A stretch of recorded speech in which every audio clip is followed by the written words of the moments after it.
Nočná adorácia s odprosovaním za slovenský a český národ. Doplnili sme program do pruského. Vo štvrtok 11.9.2025 bude Noc milostí od 18. hodiny. Teraz výnimočne je možnosť zasvetenia sa svätému Michalovi Archanielovi. Okrem toho zvelebovanie, svätá spoveď, modlitba, svätá omša, požehnanie Eucharistiou a exorcizovaným olejom. Je tu možnosť ubytovania priamo v Pruskom 100 metrov od kostola. Noc milostí v Pruskom.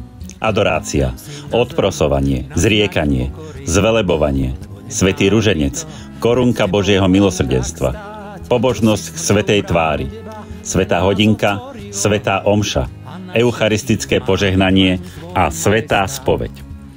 Program je nasledovný. O 18. hodine Večný skutok Boží v dare Božej vôle, otec Ján Mach.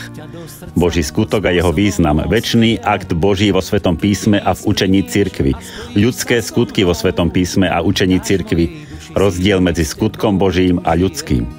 Dar života v Božej vôli, konanie skutkov Božích a zmysel konania týchto skutkov. O 19. hodine je vyloženie oltárnej sviatosti a moderovaná adorácia z odprosovaním.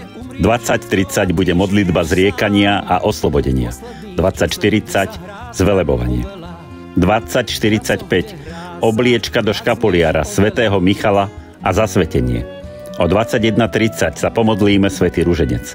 O 22. hodine bude korunka k Božiemu milosrdenstvu.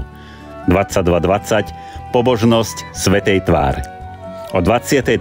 hodine bude svätá hodinka. A o 24. začneme svätú omšu. O 00:45 litánie plus modlitby.